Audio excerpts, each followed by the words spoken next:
Smile, the CEO said without changing his expression. From this moment on, you are my fiancé. For one impossible second, I honestly believed Asher Robinson was making a joke. Then the ballroom exploded into applause. Hundreds of people rose from their seats with champagne glasses raised. Cameras flashed from every direction, and every executive at Robinson Dynamics smiled as if they had just witnessed the most romantic proposal in Seattle. My own smile froze on my face because I had absolutely no idea what was happening. The annual company gala filled a waterfront ballroom on a warm June evening. 5 minutes earlier, I had been standing beside the dessert table debating whether taking a third miniature cheesecake would look unprofessional. As one of the product designers, I had only attended the annual company gala because my manager insisted that everyone from our department should show support for the executive team. I expected polite conversations, expensive suits, and speeches about quarterly growth. I definitely did not expect the billionaire CEO to walk directly toward me through a crowd of investors and suddenly wrap his hand around mine. Asher Robinson was the kind of man people lowered their voices around. At 31, he had transformed his late father's technology company into one of the fastest-growing artificial intelligence firms in the country. Every business magazine called him brilliant. Every employee described him as respectful but emotionally impossible to read. I had worked at Robinson Dynamics for almost 4 years, yet I had never exchanged more than a handful of meaningful sentences with him.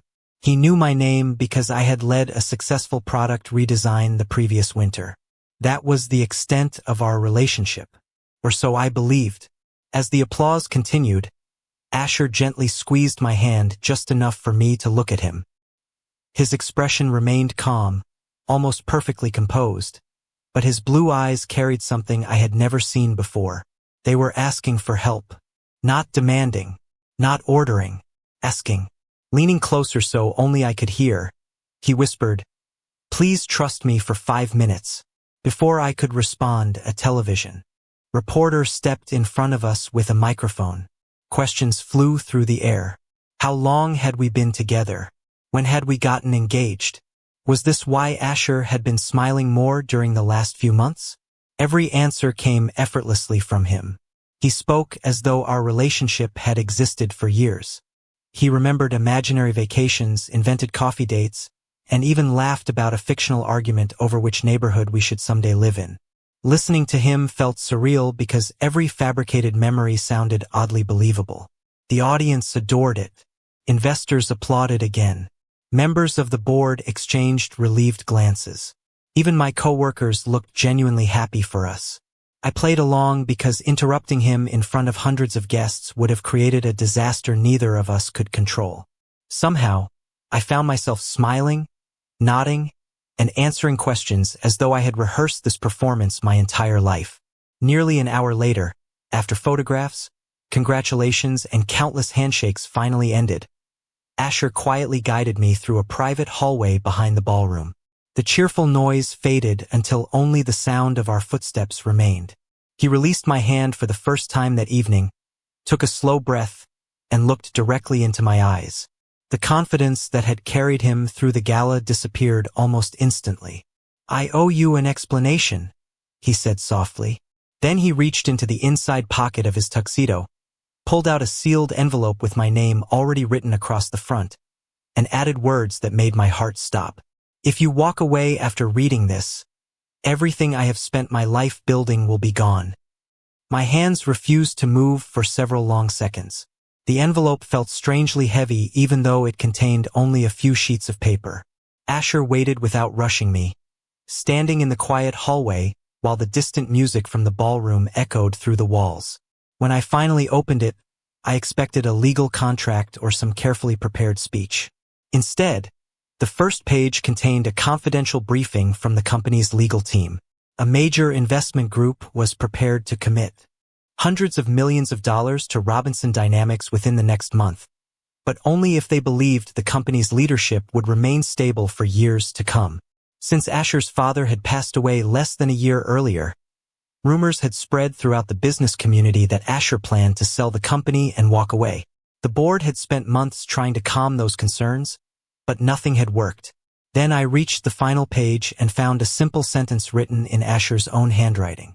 They believe I built a company. They do not believe I built a life. I looked up in confusion.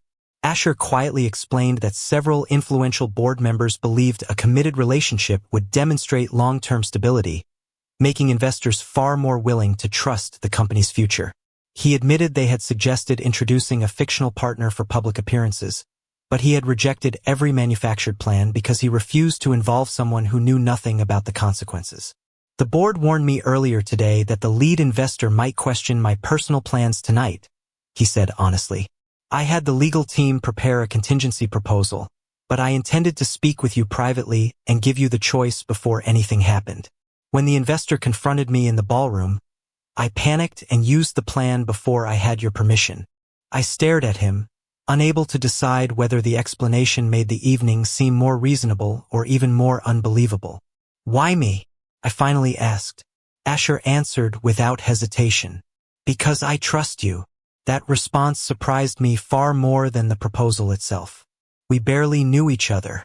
I was not an executive. I had never attended private meetings with him. Yet he spoke as though the answer should have been obvious. Before I could question him further, his phone vibrated. He glanced at the screen, and for the first time that evening, genuine concern crossed his face. Without saying a word, he turned the display toward me. The message came from the chairman of the board. Excellent performance tonight. Do not let your fiancé leave before tomorrow morning. We need photographs together at breakfast. My stomach tightened. This was no longer about surviving one dramatic moment at a gala. Before I could react, Asher placed another document on the small table beside us. It was a carefully organized schedule covering the next 30 days. Charity events, investor meetings, product launches, interviews. Every appearance listed both of our names. My eyes moved to the final page where several ground rules had already been typed. We would never lie to each other in private. Either of us could end the arrangement if it became emotionally overwhelming. We would always protect each other's professional reputation. And underlined at the bottom, almost as though he had debated writing it, was one final rule. No matter what happens, neither of us is allowed to mistake this arrangement for something real. I almost laughed because the rule sounded unnecessary. We were two co-workers solving a temporary business problem. Feelings were not part of the agreement. I picked up the pen resting beside the papers, ready to sign, but before the tip touched the page, my attention caught something small resting inside the open folder. Tucked between the documents was a photograph that clearly had not been placed there by accident. It showed Asher standing on the company rooftop months before I had ever spoken to him, and in the background, slightly out of focus, was me. I could not stop staring at the photograph. It had clearly been taken months earlier during the company's annual rooftop celebration after we successfully launched a new software platform. Everyone had been talking, laughing, and enjoying the view of the Seattle skyline. I remembered standing near the railing with a cup of coffee, completely unaware that anyone had been paying attention to me. Yet there I was in the background, smiling at something one of my coworkers had said while Asher stood several yards away in the foreground. The picture had been carefully folded and stored inside a private folder that no investor or board member was ever supposed to see. Before I could ask about it, Asher quietly reached over, took the photograph and slipped it back between the pages without offering an explanation. Some questions will have to wait, he said gently. His voice remained calm, but there was something almost apologetic in the way he looked at me. I realized he was not hiding the truth out of arrogance. He was protecting something he was not yet ready to reveal. Against my better judgment, I signed the agreement. The next morning, the first challenge arrived sooner than either of us expected. Breakfast with investors turned into an informal press event after several business reporters appeared outside the hotel restaurant. Every camera followed us as we walked through the lobby together. I instinctively kept a respectful distance, but Asher quietly leaned closer and whispered, "If we look uncomfortable, every headline tomorrow will question our story." Before I could respond, he reached for my hand. The gesture lasted only a few seconds, yet it felt surprisingly natural. Reporters smiled, photographers captured dozens of pictures, and the questions quickly shifted away from corporate rumors toward congratulations about our engagement. The strategy worked exactly as Asher had predicted. By the time we returned to headquarters on Monday morning, social media was already filled with articles celebrating the mysterious relationship that nobody inside the company had seen coming. Employees greeted us with warm smiles. Some left flowers outside Asher's office. Others congratulated me in the elevator. The attention felt overwhelming, but what surprised me even more was Asher himself. Behind closed doors, he remained exactly the same composed executive everyone respected. Yet he quietly noticed details that no one else ever seemed to catch. During one long afternoon of investor presentations, a fresh glass of water and a small plate of fruit appeared beside my laptop before I realized I had gone hours without taking a break. I looked across the conference room and found Asher continuing his presentation without missing a single word. He never acknowledged the drink, but he had remembered my usual coffee order after hearing it only once at the gala. That small gesture lingered in my mind far longer than it should have. A few days later, while preparing design materials for an upcoming product demonstration, I accidentally worked through lunch. Nearly everyone had already left the office cafeteria by the time I looked at the clock. When I finally returned to my desk, I found a neatly packed turkey sandwich, fruit, and a handwritten note waiting beside my keyboard. Meetings run better when everyone has eaten. There was no signature. There did not need to be one. Halfway through the week, another unexpected moment caught me completely off guard. I stepped into Asher's office to review the schedule for an upcoming charity fundraiser. While he answered a phone call by the window, I noticed one of his desk drawers had not fully closed. Inside rested a small velvet ring box beside several neatly organized documents. It was not the engagement ring everyone had seen at the gala because we had never exchanged one. This box looked older, almost worn from being opened many times. Before I could look away, Asher quietly closed the drawer without a word. Neither of us mentioned what I had seen, but an uncomfortable silence settled between us for the rest of the meeting. That evening, as I prepared to leave the office, my computer received an anonymous email containing only one sentence and a single attachment. The message read, "Ask your fiancé why he has kept that ring for so many years." I read the anonymous email 3 times before opening the attachment. It contained nothing more than a scanned receipt from a small jewelry store in downtown Seattle, dated almost 3 years earlier. The description simply read, "Custom platinum ring, 1 of 1." There was no customer name, but the handwritten initials at the bottom matched Asher Robinson's signature almost perfectly. Whoever had sent the message clearly wanted me to believe the ring in his desk drawer had a history that stretched far beyond our unexpected engagement. I considered confronting Asher immediately, but before I could leave my office, my calendar notification appeared. Our flight to San Francisco for the annual Future Technology Leadership Summit would depart in less than 2 hours. It was the company's most important event before the investment. Decision and canceling was not an option. During the drive to the airport, neither of us mentioned the ring.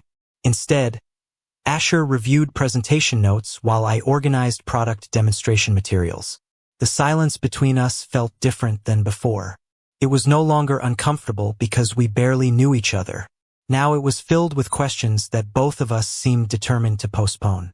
The flight itself passed quietly, but another surprise waited after we arrived. A severe storm had delayed dozens of travelers, overwhelming every nearby hotel.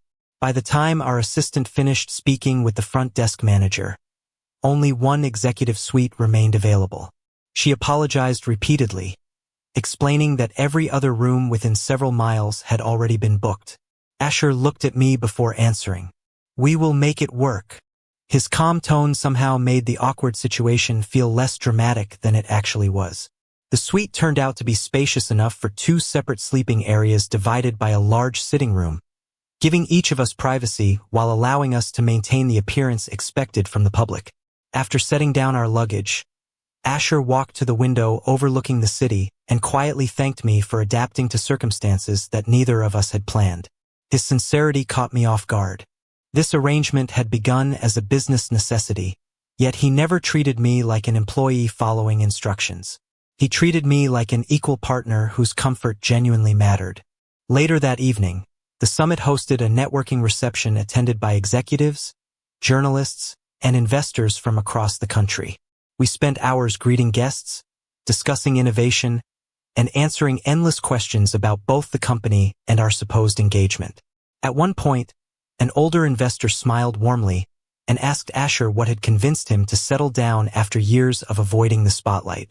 Asher glanced toward me with an expression that looked almost too genuine before replying. Sometimes the right person has been standing nearby longer than you realize. The answer drew laughter and approving smiles from everyone around us. Yet something about the way he said it stayed with me long after the conversation ended. Back at the hotel, exhaustion finally caught up with us. I woke sometime after midnight, unable to fall back asleep. The living room lights were still on. Curious, I quietly stepped toward the doorway and noticed Asher sitting alone on the balcony despite the cool night air. He believed I was still asleep. Resting in his palm was the same worn velvet box I had seen inside his desk. He slowly opened it, stared quietly at what rested inside for several silent moments, and spoke so softly that the words almost disappeared into the wind. I should have had the courage years ago. My heart skipped. There was no one else on the balcony. No phone call. No audience. Just Asher, the ring, and a confession meant for nobody's ears. Before I could quietly return to my room, my phone vibrated with another anonymous message. Contained only 6 words. He still has not told you everything. The following morning, the conference center buzzed with the kind of energy that only came from billion-dollar conversations. Investors filled every hallway, journalists prepared live reports, and executives rehearsed presentations that could shape the future of their companies. I should have been focused on our product demonstration, yet my thoughts refused to leave the image of Asher sitting alone beneath the night sky, quietly admitting that he should have given the ring to someone years ago. Even worse was the anonymous message waiting on my phone. Whoever kept contacting me clearly knew far more about Asher than I did, and they seemed determined to make me question everything he told me. Before I had time to think any further, Asher appeared beside me carrying 2 cups of coffee. Without asking, he handed me the caramel latte I always ordered. You barely slept, he observed with a small, understanding smile. The presentation starts in 40 minutes. Drink this before you forget breakfast again. His attention to the smallest details should have made everything easier. Instead, it made the growing mystery even more confusing. Someone capable of such quiet kindness did not seem like the kind of person who would deliberately deceive everyone around him. During the keynote session, Robinson Dynamics received enthusiastic applause after unveiling its newest artificial intelligence platform. Several analysts immediately called it the most promising presentation of the conference. As Asher answered questions from industry leaders, I noticed one man standing near the back of the room watching him with unusual intensity. He never applauded. He simply waited. The moment the audience began leaving, he walked directly toward us. He was confident, well-dressed, and appeared to be around Asher's age. I recognized his name from old company reports. Wyatt Mercer, a former strategy advisor who had worked closely with Asher and his father before leaving Robinson Dynamics 2 years earlier. The instant Asher recognized him, the warmth disappeared from his face. Wyatt, Asher said evenly. The stranger smiled, but it never reached his eyes. It has been a long time. I introduced myself politely, expecting an old business acquaintance. Instead, Wyatt looked directly at me before saying, "So you must be the famous fiancé everyone keeps talking about." His tone sounded friendly enough for anyone nearby, yet something underneath it felt carefully calculated. Asher suggested we continue toward the private networking lounge, but Wyatt remained where he was. "Before you go," he said, "there is something your fiancé deserves to know." My heartbeat quickened. Asher's expression hardened in a way I had never seen before. "This is neither the time nor the place," he replied. Wyatt ignored him completely. 3 years ago, he continued while looking only at me, everyone close to Asher believed he had finally found the person he wanted to spend his life with. Soon afterward, he commissioned something very personal. None of us ever heard the whole story. The words hit me harder than I expected.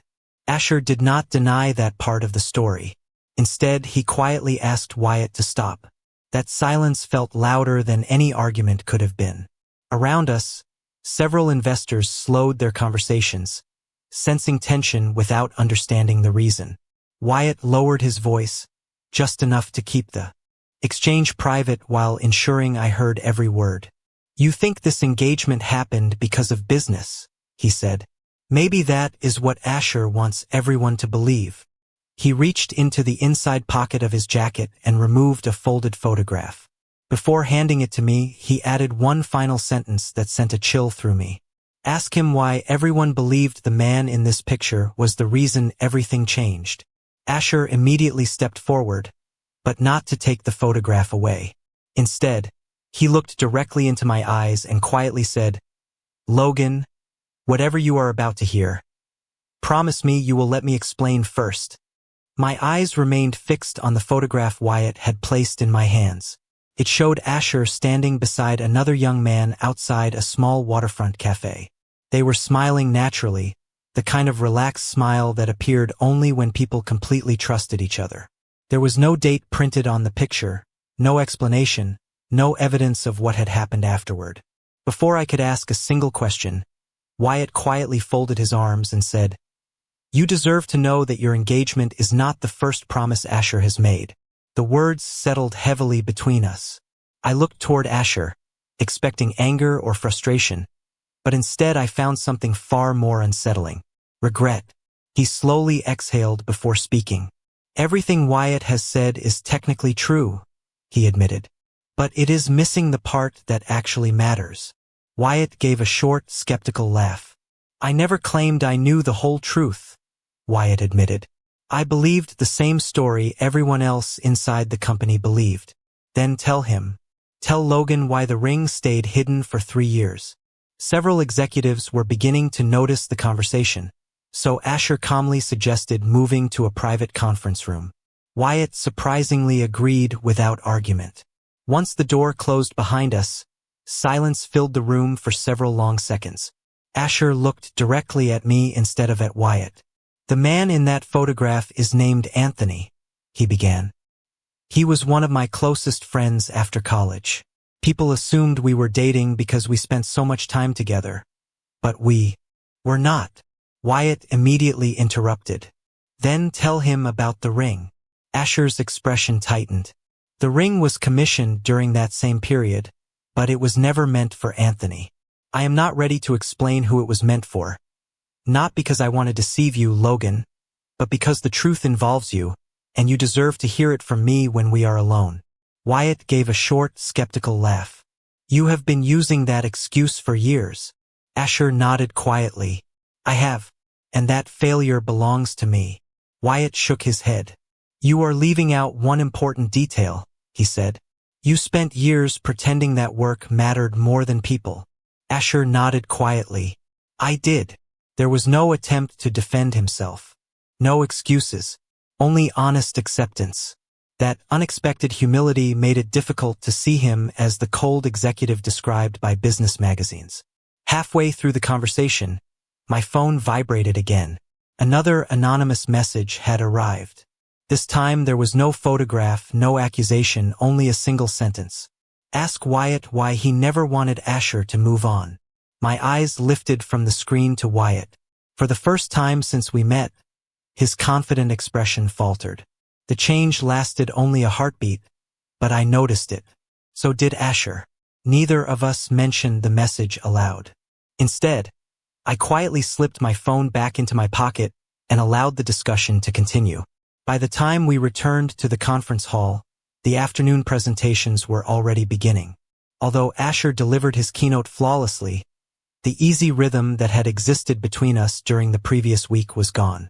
We still smiled for photographs, answered reporters with practiced confidence, and stood together during networking events, yet an invisible distance had settled between us. That evening, after our flight landed back in Seattle, I thanked Asher for explaining what he could and told him I needed a little time to think.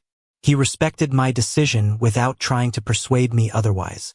The following morning, I chose to work from my usual office in the design department instead of returning to the executive floor. Around noon, an unexpected visitor arrived.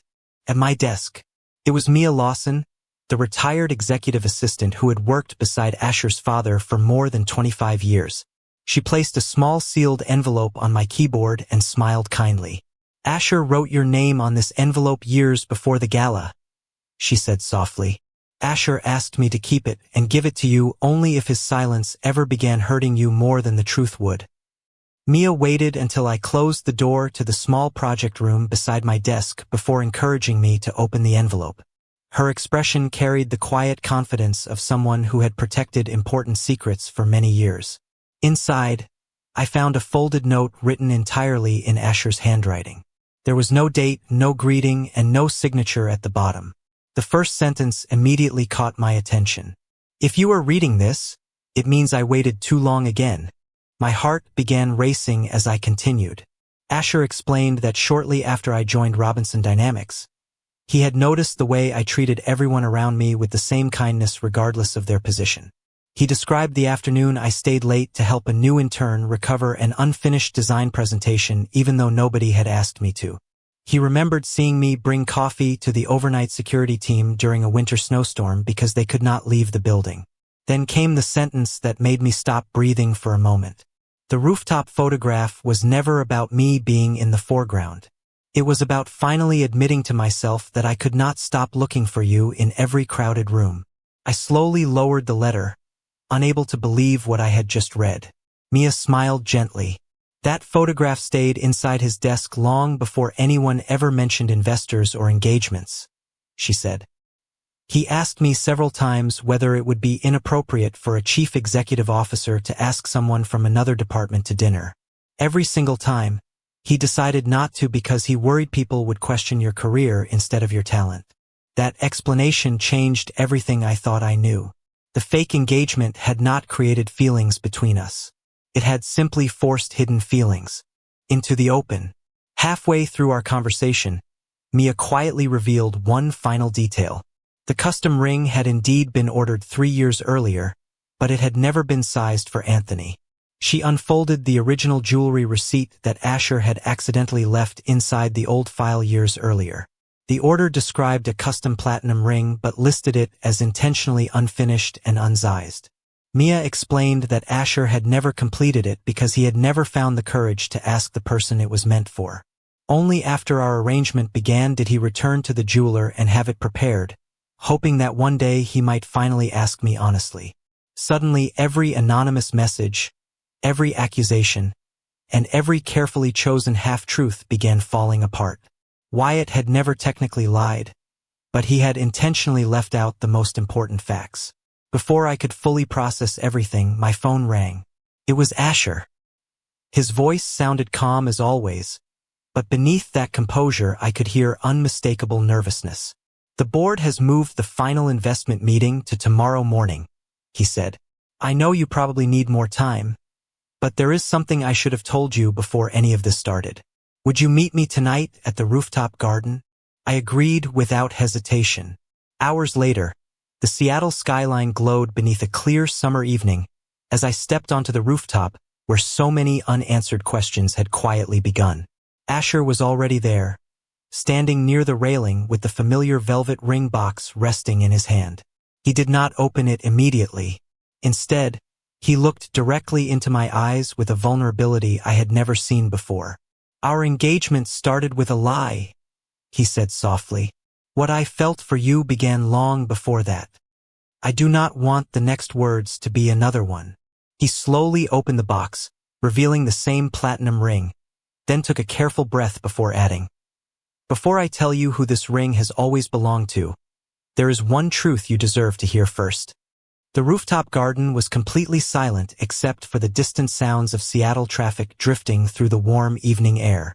Asher held the open ring box, carefully, almost as though he feared even the slightest movement might cause the moment to disappear.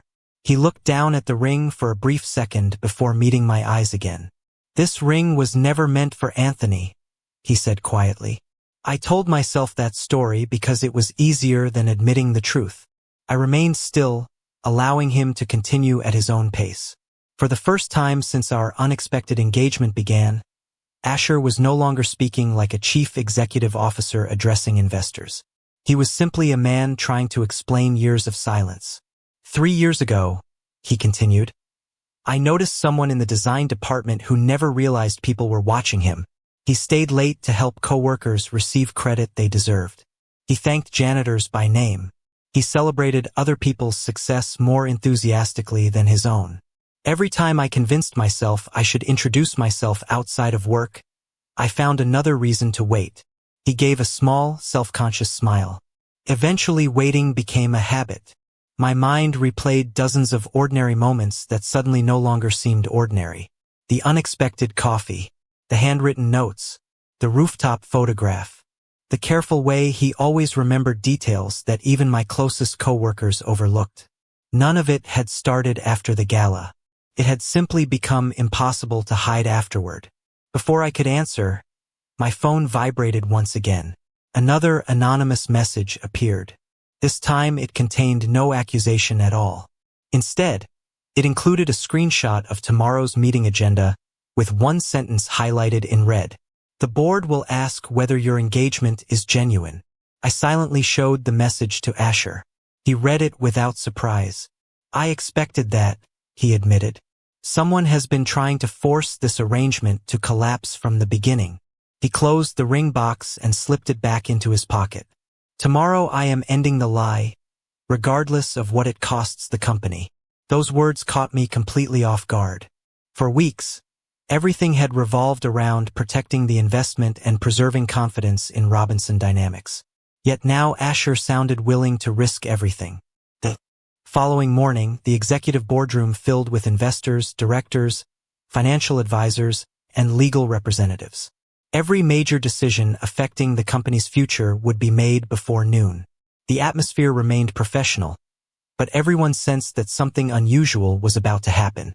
Asher delivered his presentation with remarkable confidence, outlining growth projections, product innovation, and long-term strategy. When the final slide disappeared from the screen, the chairman leaned forward and asked the question everyone had anticipated. Before we vote, there remains one issue. Recent media attention has focused heavily on your engagement. Can you assure the board that your personal circumstances represent the long-term stability this company requires? The room fell completely silent. Asher slowly stood from his chair and looked around the table. No, he answered. Several directors exchanged alarmed glances. One investor immediately reached for his notes. Asher calmly continued before anyone could interrupt. I cannot honestly tell you that the engagement you have seen in newspapers is real. Shock spread through the room. Reporters waiting outside the glass walls noticed the sudden movement inside as board members began whispering among themselves. Then Asher turned toward me. His expression remained steady, but his eyes carried none of the careful distance that had existed during our arrangement. The engagement was false, he said clearly enough for everyone to hear. But there has never been anything false about the way I feel whenever Logan walks into a room. Every conversation stopped instantly. I could barely breathe as Asher reached into his pocket, removed the familiar velvet ring box one final time, and slowly stepped toward me while every person in the boardroom watched in complete silence. Every conversation inside the boardroom faded into silence as Asher stopped a few feet in front of me. The familiar velvet ring box rested in his open hand, but he made no dramatic gesture. Instead, he looked at me with complete honesty, as though every carefully constructed wall he had spent years building had quietly disappeared. I never wanted our first real conversation about this to happen in front of investors, he said softly. But I also cannot continue asking you to stand beside me because of a business arrangement that should have ended the moment I realized how much it meant to me. He took a slow breath before continuing. I was afraid that if I asked you out as your employer, you would feel pressured. Then I became afraid that waiting had gone on for too long.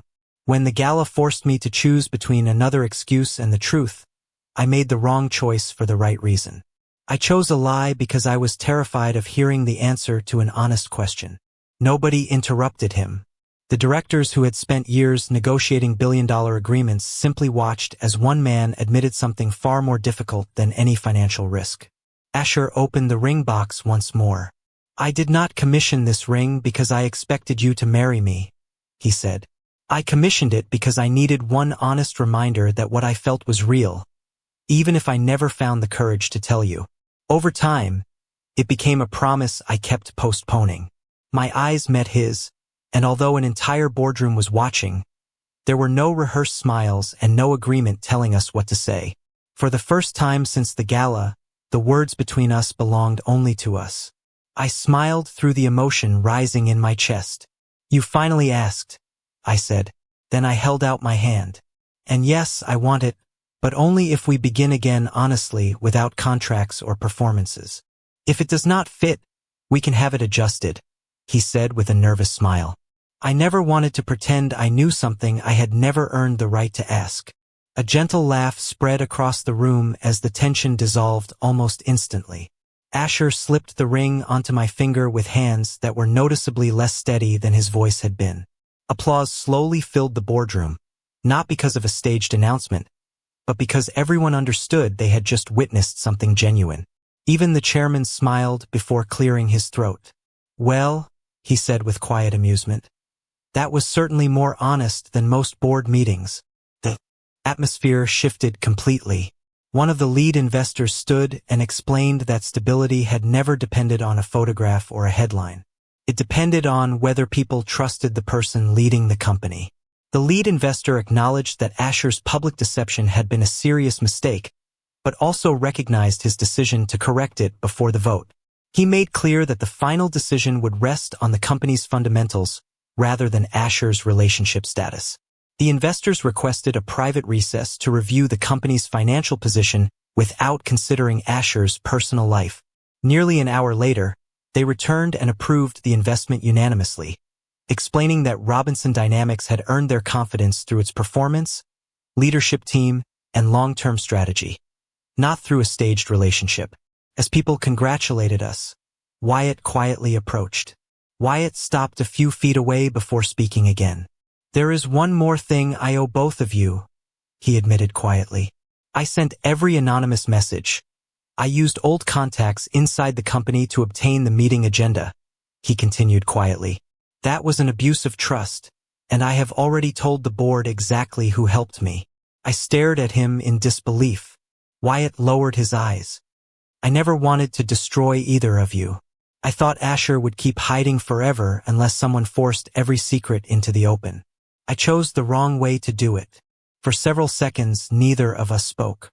Finally, he offered Asher a sincere apology. He admitted that he had always believed work would come before people in Asher's life and that seeing him finally choose honesty over image forced him to reconsider assumptions he had carried for years. Asher accepted the apology, but he did not dismiss what Wyatt had done. He told him that forgiveness would not erase the professional consequences of accessing confidential information or manipulating Logan through anonymous messages. Wyatt nodded, accepting that rebuilding trust would take far longer than offering one apology. Several weeks later, life settled into a quieter rhythm. Before we began planning a future together, the company's independent ethics committee reviewed our relationship. Logan was placed under a reporting structure completely separate from Asher, and Asher formally removed himself from every decision involving Logan's compensation, assignments, evaluations, or advancement. We both understood that honesty required more than a public confession. It required boundaries that protected Logan's career. The newspaper headlines faded. The interviews stopped. Robinson Dynamics continued growing, but inside the office the biggest change had nothing to do with quarterly reports. Asher no longer skipped lunch because of endless meetings. I no longer assumed every thoughtful gesture carried a hidden reason. One afternoon, while organizing old files, Mia handed me a sealed envelope she had discovered among Asher's father's personal papers. Inside was a brief handwritten note addressed to Asher. It read, "If you ever meet the person who makes coming home feel more important than another successful day, do not let fear convince you to wait. Companies can survive hesitation. Love rarely does." Asher looked at the note, then at me and quietly laughed. Without saying a word, I reached into my wallet and unfolded the employee identification badge from my very first day at Robinson Dynamics. I smiled quietly. I do not know why I kept this all these years, I admitted. Maybe some part of me wanted to remember where this chapter of my life began. Asher looked at the worn badge before looking back at me, and neither of us needed to say anything else. I spent years believing I needed the perfect plan, he said.